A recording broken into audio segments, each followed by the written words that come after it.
Bom, pessoal, nessa última etapa da aula, a gente vai falar sobre a meiose, que é um outro tipo de divisão celular que está diretamente relacionada com formação de gametas, tá? Células germinativas, que vão permitir a reprodução sexuada, beleza? Então, nesse processo, no final, a gente vai gerar então 4 células filhas que elas vão ter metade do conteúdo genético da célula mãe. Isso é muito importante, é uma característica que, como eu disse, permite a reprodução sexuada. Por quê? A gente sabe que cada espécie ela vai ter um número de cromossomos específicos. Por exemplo, a espécie humana ela tem 46 cromossomos, são 23 pares. A célula germinativa, ou seja, o espermatozoide e o óvulo, quando eles se fundem, eles vão formar um zigoto, tá? Uma célula ovo, que vai dar início ao desenvolvimento de um novo indivíduo. Pensando assim, quando essas células se fundem, elas precisam formar uma célula que tenha 46 cromossomos, que é uma célula de um indivíduo da espécie humana. Para que isso aconteça, é necessário então que o espermatozoide, ou seja, a célula germinativa do pai, e o óvulo, que é a célula germinativa da mãe, elas tenham metade do conteúdo genético da espécie humana, elas tenham 23 cromossomos, para que quando elas se fundam,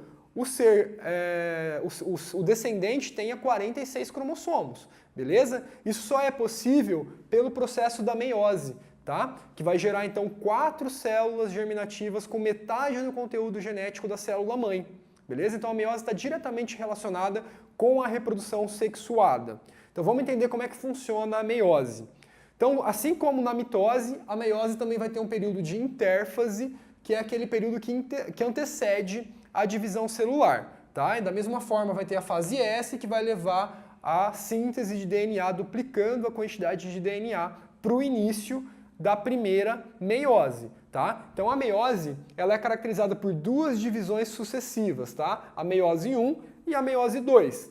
A primeira divisão, ela é reducional. Eu vou explicar melhor isso. Então é aqui na primeira divisão que a gente vai entender o porquê que no final eu vou ter células com metade do conteúdo de DNA da célula mãe, porque na primeira divisão ela é reducional. E a segunda nós chamamos de uma divisão equacional, é uma divisão muito parecida com a mitose, beleza?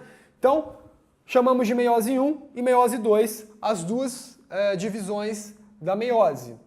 E aí nós temos as 4 etapas que também caracterizam a mitose, a prófase, a metáfase, a anáfase e a telófase. Aqui, para ficar mais claro, a gente vai chamar de prófase, metáfase, anáfase e telófase 1, as que representam a meiose 1, e prófase, metáfase, anáfase e telófase 2, as fases que representam a meiose 2. Basicamente, essas etapas são muito semelhantes às etapas que ocorrem na mitose. Então, na prófase, vai acontecer o quê? Condensação cromossômica, fragmentação do envoltório nuclear, separação dos centríolos para os polos opostos dessa célula. Na metáfase, vai ocorrer a ligação dos fusos mitóticos com os cromossomos para ocorrer a divisão desses cromossomos na anáfase e a formação de 2 novas células na telófase. No entanto, aqui na meiose 1, ocorrem algumas características específicas da divisão celular, que é o que vai diferenciá-la da mitose. Então percebam, na metáfase a gente já tem uma diferença nítida aqui, que os cromossomos homólogos, se vocês lembrarem da nossa parte anterior da aula, que eu falei que era para vocês guardarem isso, lá na mitose os cromossomos homólogos eles estão alinhados, um embaixo do outro, tá ok? Aqui na metáfase não, os cromossomos homólogos eles estão pareados, tá ok? Então essa é uma característica muito importante da meiose, especificamente da meiose 1. Os cromossomos homólogos estão pareados,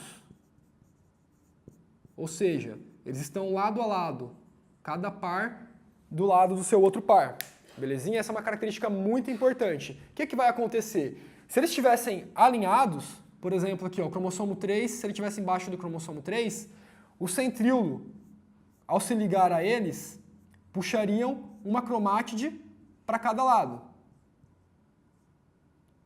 Certo? Puxariam uma cromátide para cada lado. Aqui não é isso que acontece. Como eles estão lado a lado, eu puxo um cromossomo inteiro para cada lado. Tá? Então, na anáfase da meiose 1, ocorre a separação dos cromossomos homólogos e não a separação das cromátides irmãs, como acontece na mitose. Então, aqui na meiose, a anáfase 1, isso é muito importante, ocorre a separação dos cromossomos homólogos, beleza? É isso que caracteriza essa etapa como uma etapa reducional, porque eu separo os cromossomos homólogos, beleza? E aí na telófase eu vou ter então a formação de duas novas células, vai reconstituir o envoltório nuclear e a separação também aqui dos centríolos, vai um para cada célula, belezinha? E aí a gente começa a meiose 2.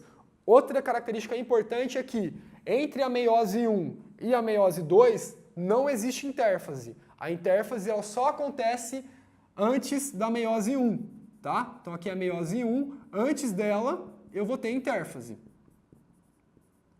Beleza? Antes da meiose 1 eu tenho intérfase. Entre a meiose 1 e a meiose 2 não ocorre intérfase. Ou seja, a quantidade de DNA que eu tenho aqui é a quantidade que vai começar a segunda divisão meiótica. Não vai ocorrer duplicação. Beleza? Isso é muito importante. Prófase 2, as mesmas coisas que acontecem na prófase 1. Condensação cromossômica, fragmentação do envoltório nuclear.